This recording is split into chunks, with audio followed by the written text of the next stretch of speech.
liberdade no horizonte do Brasil. Já raiou a liberdade, já raiou a liberdade no horizonte do Brasil. Olá, olá, olá, olá, bom dia, sexto ano, como que vocês estão? Eu espero que vocês estejam bem e com essa musiquinha de fundo, na verdade, o hino da independência do Brasil, né? Nós iniciamos aí essa semana, justamente, deixa eu parar essa música aqui, peraí, agora sim. E essa imagem que vocês veem aí no início do nosso vídeo é justamente a. Caramba! Me fugiu o nome. Esse quadro é justamente o quadro chamado Grito do Ipiranga, de Pedro Américo, né? Que representa de forma assim muito ah, pomposa, podemos dizer, né? Como que seria o grito de Independência ou Morte de Dom Pedro I, né? Talvez não tenha sido assim, talvez tenha sido um pouco menos pomposo, né? Talvez o Dom Pedro não tivesse realmente em um cavalo bonito desse jeito, né? Já que ele estava voltando de uma região muito montanhosa, se não me engano, ele estava voltando de Santos, né? Talvez eles não estivessem assim com essa farda tão bonita e branca, né? Talvez eles não estivessem assim, se sentindo tão bem, né? talvez ele estivesse com alguns probleminhas aí intestinais também, vai saber, né? Eu só estou supondo, talvez essa não seja a realidade. Se vocês quiserem realmente procurar sobre isso, procurem aí sobre como foi realmente o grito da independência do Brasil, né, em 7 de setembro de 1822, e é quando nós estamos comemorando, né? Nós estamos comemorando justamente essa data nessa segunda-feira. Eu estou gravando na segunda-feira, 7 de setembro, né? Que é feriado, então eu pensei o seguinte, como que eu vou aproveitar essa tarde ensolarada, que não dá pra ver, mas a janela está fechada, né? Como que eu vou aproveitar essa tarde ensolarada e de feriado, né? Como que eu vou, assim, fazer alguma coisa que eu gosto, né? Que realmente me faça descansar a cabeça. O que eu vou fazer? Vou gravar vídeo para o sexto ano, e para o sétimo, e para o oitavo. Lógico, lógico. Melhor forma de aproveitar esse feriadão, não é mesmo? Espero que vocês tenham descansado nesse feriado e que essa semana seja maravilhosa para todos nós. Maravilhosa como, né? Como que ela pode ser tão maravilhosa assim? Simples, né? Fazendo atividades da apostila. Olha só que fantástico! Yes! Vamos fazer isso então. E vou aproveitar, obviamente, essas atividades para fazer a revisão, né? Fazer a revisão desse último capítulo e, por que não, de quase todo o material aí do segundo bimestre, que já éramos para termos terminado. Mas não tem problema, gente. Vamos lá. Aula presencial é totalmente diferente desse tipo de aula, né? Aula à distância. Então, como eu já falei para vocês várias e várias vezes, estou aproveitando aí esses vídeos no YouTube para revisão, né? Revisão baseado nas atividades que nós temos na apostila, beleza? Existem alguns exercícios aqui que são repetitivos, tá? Então, vou pular alguns deles. Eu aviso vocês, coloco um xizinho em cima, tá? Mas a maior parte deles nós vamos fazer juntos, tá bom? Página, então, 357. Deixa eu colocar aqui para vocês verem, ó. Página... Eita. Página 300 e... Olha aqui embaixo. 357. Beleza? Então, vamos lá. Exercício 1. Ele pede o seguinte... Analise as situações a seguir e identifique as mudanças de estado físico da água correspondentes. Então, existem alguns fenômenos relacionados à água aqui, né, relacionados também às mudanças de estado da água. Quais são os estados da água? São Paulo, Rio de Janeiro e Minas Gerais? Não. Né? Os estados da água são sólido, líquido e gasoso. Tá? Então, existem alguns fenômenos naturais aí relacionados à água e a gente vai ter que colocar qual é qual é o nome, né, justamente dessa mudança. Lembrando que nós temos aí vários nomes que estão na própria página, que estão aí na página 3, na página 3, no exercício, foi mal, no exercício 3. Olha só, olha que legal. Deixa eu diminuir aqui, aí. Beleza? Então, quando o gelo se torna água, nós chamamos aí essa mudança, né, de fusão. Mas não é essa fusão aqui do Dragon Ball Z, tá? É a fusão relacionada aí à água, né, que é a transformação do gelo, da água em estado sólido para o estado líquido, tá? Apesar de vocês poderem lembrar aí na hora da prova da fusão do Dragon Ball Z para não se esquecerem, né? Na verdade, não tem nada a ver, tá? São dois processos completamente diferentes. Então vamos fazer o seguinte, né? Em vez de ficar falando um nome por um, né? Um de cada vez, eu passei isso daqui muito rápido para vocês, né? Nós vamos usar esse mapinha aqui, né? Como se fosse, não um mapa, mas esse esquema, né? Em todos os exercícios, tá? Se os exercícios estão relacionados aí, então, com a mudança de estados da água, nós vamos, na mesma hora, no mesmo momento, voltar para esse esqueminha, tá bom? Para responder. E eu vou tocar o barco rapidamente, tá bom? Rapidinho. Se vocês precisarem de algum tempo para copiar, é só simplesmente pausar o vídeo no botãozinho aqui embaixo, tá bom? Do YouTube. Então, bora lá para o exercício 1 usando esse esqueminha aí, né?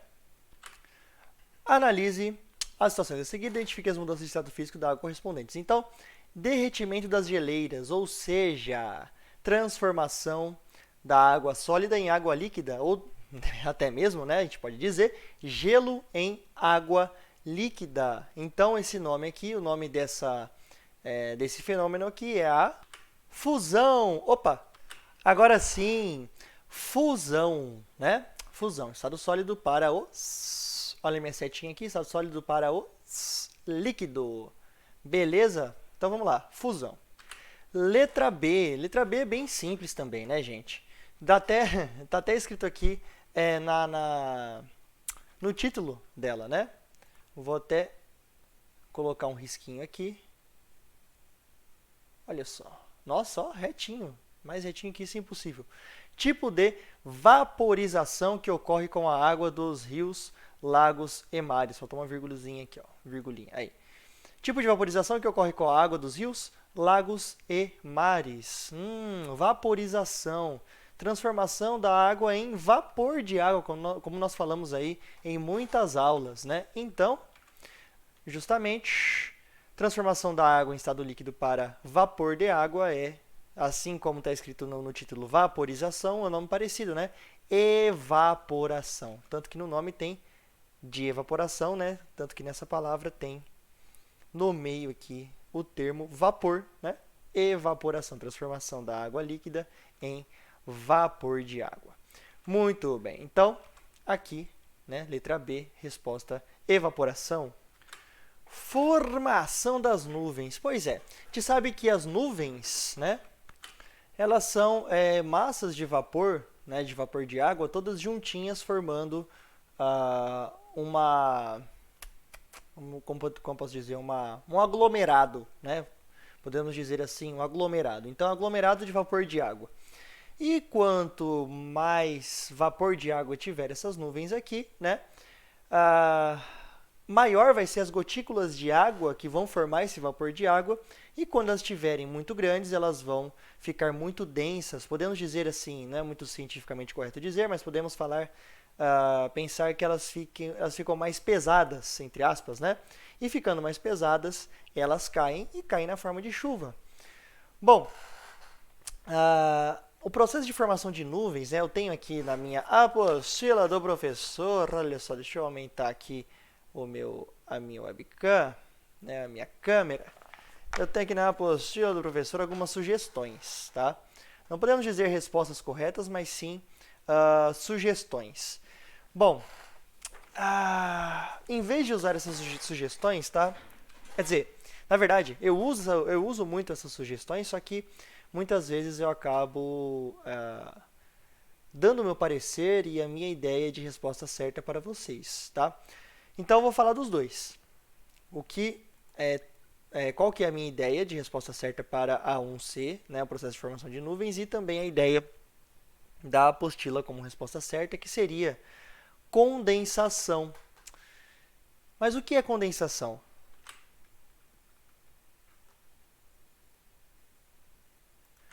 A condensação, galerinha, é a transformação do vapor de água em água em si, né? Quando o vapor de água, por exemplo, o vapor de água que forma as nuvens, se transforma em água de chuva, né? Mas eu acredito, né, na minha humilde opinião, se vocês tiverem outra opinião, obviamente podemos discutir isso no Google Classroom, nos comentários ou até mesmo nas aulas Zoom, né? Eu acredito que condensação, na verdade, né, a formação das nuvens não seria um processo de condensação, seria simplesmente um acúmulo, né, ou uma formação, um aglomerado de vapor de água. Tá? Lembrando que o vapor de água são gotículas de água em estado líquido que viajam pelo ar atmosférico. Tá? Então, na minha opinião, formação de nuvens não seria condensação, na minha humilde opinião. Então, podemos escrever o seguinte aí na resposta 1C. Lógico, a resposta tem que ser de vocês e vocês podem acatar a resposta que vocês julgarem corretas. Né? Então, segundo a apostila, seria a formação de nuvens. Né? O processo de formação de nuvens seria condensação, mas para mim não é. A formação de nuvens é simplesmente um aglomerado de vapor de água. Certo? Então, vou deixar essas duas opções para vocês. Tá? Então, vamos para a letra D. O orvalho se transformando em geada. Primeiro, vocês já ouviram falar em geada? O que seria geada? Né? Que ferra, às vezes, com algumas plantações, como, por exemplo, laranja, limão, café, principalmente o café. O que seria geada? Que acontece em lugares mais montanhosos, mais frios, inclusive em algumas regiões aqui do Brasil.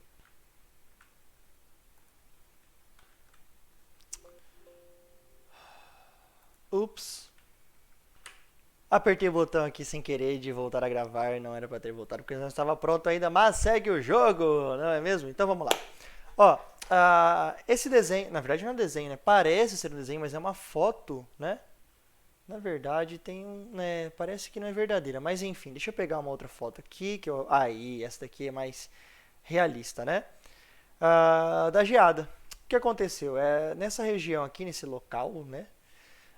Aconteceu então uma precipitação, ou seja, uma garoinha, né, um orvalho, um sereno de madrugada. O que é o sereno? Né? Quando o vapor de água que está na atmosfera, como ele está lá de boa, né, e como a temperatura diminui muito, ele acaba se transformando em líquido. Então, acontece como se fosse uma chuvinha bem fraquinha que fica em cima das plantações, da superfície da terra, né, do gramado, em cima das plantas e tudo mais. Só que às vezes essa temperatura cai tanto que a água líquida que está aqui em cima, né, que está em cima dessas graminhas, desse pasto, por exemplo, né, se transforma em sólido, se solidifica. Então é como se fosse uma camada de gelo que fica nesse pasto, né, ou fica nessa vegetação, formando o tal do orvalho. E quando a gente vê bem de pertinho, a gente vê justamente a grama, né, bem assim, coberta, né, de gelo. Essa é a tal da geada. Qual que é o problema? O problema é que a geada, dependendo da planta, né, essa geada ela pode causar a queimadura, não precisa dizer queimadura, né, mas pode estragar, né, de alguma forma, as folhas das plantas, né, fazendo com que elas fiquem marcadas e que elas não consigam fazer muito bem a fotossíntese, tá? Principalmente aí algumas plantas que nós produzimos, que nós usamos para a produção, como por exemplo o café. Pois é, café é uma planta, viu? Não é aquela que vem, não é só aquele pozinho preto que vem no saquinho, não. Ó, O café é esse frutinho aí avermelhado, esse frutinho avermelhado para escuro também, vinho avermelhado, né? E ele é torrado, né? Retira-se a sua polpa, né? Ele é torrado e depois moído para a gente usar como pozinho preto, né? Para a gente jogar água quente e tirar a essência dele, que é o maravilhoso café. O cafezinho que muita gente consome aí todos os dias. O brasileiro é campeão aí, é um dos países aí que mais consome café no mundo. Então, aqui também nós temos, desse frutinho, né? Que eu apresento a vocês. Nós temos também os danos da geada nas folhas do café, né? A gente percebe que as folhas estão ligeiramente congeladas aí por conta da geada. E isso causa podemos dizer até uma necrose, né? Uma queimadura aqui nas folhas. E isso atrapalha a fotossíntese e, consequentemente, a produção dessa planta de frutos. Ou seja, vai ter problema aí econômico, né? A geada pode trazer prejuízos, né, para o produtor. Então, geada é simplesmente a água, né, que caiu, o orvalho ou o tal do sereno, né, que caiu durante a madrugada, por conta das baixas temperaturas, ele de sólido foi para o, de líquido foi para o sólido. Ou seja, se ele foi do líquido para o sólido, o processo foi o processo de solidification ou solidificação, tá? A resposta da C, então, da C não, da D, né? A resposta da D é solidificação, certo? Certo, isso mesmo, solidificação. Muito bem, então, gente, exercício 2, eu prefiro explicar para vocês nas aulas 1, certo? Que é sobre a diferença aí dos pontos de ebulição da água dependendo da altitude que nós estivermos. É um assunto que geralmente eu trato com o 8º e às vezes 9º ano, tá? Eu acho que 6º ano é um pouco cedo para se falar sobre isso, porque a gente tem que pensar aí sobre características físicas como densidade, né? Como pressão também, né? A altitude, latitude, longitude, que a gente vê muito nos 8º anos, né? Porque nós temos 2 aí, no 8º ano. Então, eu prefiro falar sobre isso, eu ia falar pessoalmente, né? Mas não, eu prefiro falar sobre isso quando vocês estiverem nas aulas 1, tá? Então, exercício 2, nós vamos pular por hora. Talvez nós voltemos nesse assunto em algum momento mais oportuno. Mais a 2, olha que xizinho fantástico. O exercício 2 nós vamos pular no momento, tá bom? E vamos para o exercise 3.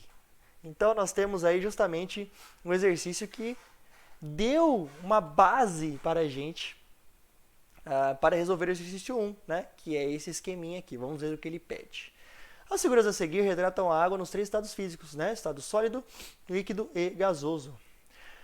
Observe a posição das setas e complete o esquema com o nome das mudanças de estados físicos correspondentes. Um minutinho, porque parece que já está escrito, né? Bom, o nome das mudanças, né, de estados físicos já está na tela, né? Fusão, evaporação, condensação, solidificação e do sólido direto para o gasoso, sublimação, que não acontece muito com a água, acontece mais em gases que estão em estado sólido, né, que diminuíram sua temperatura muito e foram para o estado sólido, como por exemplo o gelo seco, que é feito de dióxido de carbono, e nitrogênio líquido é líquido, né, mas é principalmente o gelo seco, que é o gás carbônico solidificado, tá? Ele vai de sólido direto para líquido. Caramba, ele vai de sólido direto para gasoso, tá? Então, então os nomes estão aqui, o que está faltando é o nome justamente dos estados, né, da água: sólido, líquido e gasoso, ou vapor, já que a gente está falando de evaporação e não ebulição. Então vamos colocar aqui, né, gelo, água e vapor de água, simples assim. Eu acho que esse enunciado ficou um pouco confuso, né? Então, eu acho que é a única coisa que falta aqui para completar esse quadro, então vamos completar com esses nomes. Prontinho. Gelo, água e vapor de água. Apesar de que, né, tudo isso é água, né? Mas no dia a dia aí, de forma mais coloquial, nós só chamamos água quando ela está água quando ela está no estado líquido, né? Geralmente a gente não chama gelo de água solidificada. Oh, por favor, eu estou com esse suco aqui e ele está em temperatura ambiente. Eu gostaria que ele ficasse um pouco mais gelado. Por favor, coloque aqui no meu copo água solidificada. Todo mundo vai olhar para você assim, né? Quem que é esse esquisito aí? Sei não, não vou chegar perto não. Então, ó, geralmente a gente chama desse jeito, né? Gelo, água e vapor de água. Certinho? Então, continuando, vamos para a página 358, fazer os exercícios 4 e 5. Bora! Exercício 4 diz o seguinte, né? Desenhe um ambiente natural que você conheça. Feito isso, represente no seu desenho o ciclo da água na natureza. Então, gente, primeiro vocês têm que pensar em um ambiente natural, né? E quando eu li isso, a primeira coisa que eu pensei foi esse meme do Arnold Schwarzenegger, né? Em meio à natureza, com vários bichinhos provavelmente empalhados do lado dele, né? Sei lá, parece. Como se ele fosse assim, com esse rostinho angelical, como se ele fosse amiguinho da natureza, né? Foi a primeira coisa que eu pensei. Então vocês podem imaginar vocês mesmos sentados em uma pedra, em um lugar, por exemplo, uma floresta, com os bichinhos à sua volta, né? Você sendo um amiguinho desses bichinhos. E pensar também na água e no ciclo da água de todo esse sistema. Não, mas agora falando sério. Falando sério. Vocês podem pensar num ambiente natural com, por exemplo, um riachinho, né? Algumas árvores, alguma vegetação em volta, né? E falar sobre todo esse ciclo da água, né? Desde transpiração das folhas, evaporação da água pelo calor do sol, né? Condensação desse vapor de água em nuvens pesadas, precipitação, né? Ou a própria condensação em si, que é a transformação da água em vapor em estado líquido novamente, né? Bom, nós temos esses exemplos aí em muitas imagens do Google, e por que não usar o Google, né? Por favor, usem o Google, porque nós temos aqui, ó, muitos exemplos de ambientes naturais com várias setinhas e vários esqueminhas aí, mostrando o próprio ciclo da água. Ó, vou até tirar aqui. Tem esqueminhas aqui com montanhas. Olha a minha mãozinha pequenininha que está aqui, ó, aqui em cima. Ó, pequenininha aqui em cima. Nós temos aqui esquemas com montanhas. Ó, esse esquema aqui é fantástico, ó, sensacional. Muito bonito, né? Muito bonito. Isso aqui é uma obra de arte praticamente. Tem muitas outras setas, né? É um ambiente natural. Não é muito comum aqui na nossa região. Primeiro que a gente não tem praia, né? Nossa cidade não é banhada pelo mar, só é banhada por um rio, né? Que é vários rios, mas o principal é o São Domingos. Não temos montanhas, né? Com os picos cobertos de gelo, nem nada disso, né? Mas não deixa de ser um ambiente natural de outras regiões do planeta. Aqui outro esqueminha, né? Com água do mar e tudo mais. Outro esqueminha aqui com montanhas. Então, escolham aí um ambiente natural. Ó, esse aqui é um pouco mais sério, né? Mas ele é um pouco mais de regiões temperadas. O que são regiões temperadas? São regiões com esses pinheiros, né? Como o norte dos Estados Unidos, né? Canadá, uma região aí, a maior parte da Europa, principalmente acima do Trópico de Câncer, né? Então, a nossa região é região tropical, né? A gente não tem esses pinheiros aqui, a não ser aqueles que foram trazidos de outros lugares, mas eles não são nativos, eles não são naturais daqui, eles são exóticos, tá?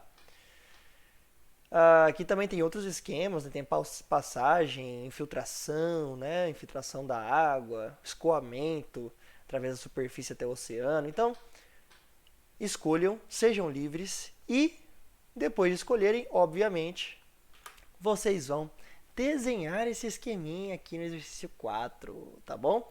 E na aula Zoom eu quero que vocês mostrem a apostila para mim, exatamente na íntegra, para ver como que ficou. Então, na próxima aula Zoom, vocês vão assistir, deixa eu ver, o sexto B vai assistir esse vídeo na terça-feira, a gente vai se encontrar na quarta, correto? E o sexto A vai assistir esse vídeo na sexta, às 7 horas da manhã, e na mesma sexta-feira, um pouco mais tarde, a gente tem a aula Zoom. Então, talvez o sexto B consiga, né? Porque eles têm um dia inteiro. Agora, no sexto A, vocês podem tentar fazer, então, vamos tentar fazer na própria aula Zoom, tá bom? Vocês voltem para a apostila 2, desempoeirem essa apostila 2 e a gente tenta fazer esse esquema aí com muitas setinhas e tudo mais. Ou se não, vocês fazem um esboço, né, durante a aula e no fim de semana vocês podem fazer esse desenho aí com mais calma, né? Com a ajuda, às vezes, de um responsável, né? De papai, de mamãe, titio, titia, irmãozinho. E aí, vocês vão fazer um desenho bem bacana, bem da hora, sobre o ciclo da água. Continuando, então. Exercício 4, então, vou deixar na mão de vocês. Então, vamos para o exercício 5, que é um tanto quanto repetitivo, mas eu vou explicar para vocês, tá? Não precisam escrever. Eu vou explicar para vocês e só prestar atenção nessa explicação aqui e está tudo certo, tá? Porque a ideia, a história é sempre a mesma, né? Tá? A história se repete. Bom, é o seguinte. Quando está muito frio, o que é raro aqui na nossa região de Catanduva, né? Quando está muito frio, o que acontece? Nós, não sei, acho que vocês já tiveram essa experiência, muito provavelmente, né? Nós respiramos, inspiramos o ar e quando nós soltamos, ele sai em forma de fumacinha. Isso porque a mucosa dos nossos pulmões libera gotículas de água, libera vaporzinho de água. E esse vaporzinho de água, ele se condensa, ou seja, ele fica, né, essas gotículas elas se juntam e ficam maiores quando a gente solta esse ar. Porque esse ar agora ele vai entrar em contato com temperaturas muito pequenas. E em temperaturas pequenas, as gotículas elas se aglutinam. Gotículas pequenininhas se transformam em gotículas maiores, tão grandes que podem ser vistas a olho nu, na forma de mini nuvenzinhas, né? Esse vapor é facilmente visto a olho nu, né? A tal da fumacinha. Então, a mudança de estado físico que acontece na figura, né? Que a gente consegue ver conosco mesmo, né? Em dias muito frios, em todos os 3 dias frios que nós temos na nossa região, tem a ver com a formação das nuvens, tá? Por quê? As nuvens, né? O vapor de água, ele sobe em altas temperaturas. A atmosfera tem, principalmente a troposfera, né? Ela tem uma temperatura menor. Como uma temperatura, deixa eu aumentar aqui, eu mesmo. Como a temperatura é menor em regiões muito altas, né? Esse vapor ele vai se juntar, se aglutinar, e a gente consegue ver, né, justamente essa grande massa de vapor aglutinada na forma de nuvem. E é justamente o que acontece com o vaporzinho de água que sai das nossas bocas. Eu espero que eu tenha sido claro nessa explicação, tá bom? Então, de forma rápida, né, simplesmente falando, eu consegui explicar para vocês o item A e B da questão 5, tá bom? Não precisam escrever isso daí, né? Isso daí é a formação das nuvens, nós já falamos várias vezes. É simplesmente um outro exemplo aí do que pode acontecer com o vapor de água, tá? Então vamos para o exercício 6 da página 359. Então isso aqui é bem rapidinho, viu? Vamos fazer num piscar de olhos. Você já deve ter percebido que pela manhã as plantas do jardim ficam com suas folhas cheias de gotículas de água. Isso ocorre principalmente em dias em que a temperatura está mais baixa. A esse fenômeno damos o nome de que as nossos avós chamam de sereno, né? como é que é? Coloca um casaco, né? Por quê, vó? Por quê? Você não pode ficar pegando sereno. Se pegar sereno, você fica resfriado. Sereno justamente é a transformação do vapor de água, né, em água em estado líquido durante a madrugada, num período, né, no qual a temperatura do ambiente diminui muito. Ou seja, esse tal de sereno que nossos avós falam, que podem mesmo, né, que pode mesmo fazer com que a gente fique doente, é chamado de orvalho. Orvalho. Então, é um fenômeno muito comum, que acontece principalmente em dias muito frios e mais úmidos, né? Que é o que não está acontecendo nesse 7 de setembro. Opa, não era isso que eu quero fazer. Não, não é isso. Não está acontecendo nesse dia de 7 de setembro, né? Que está bem quente e bem seco. E vamos ter que esperar pelo menos uns 15 dias para chover ainda. Pois é, vamos sobreviver, galera. Então vamos lá.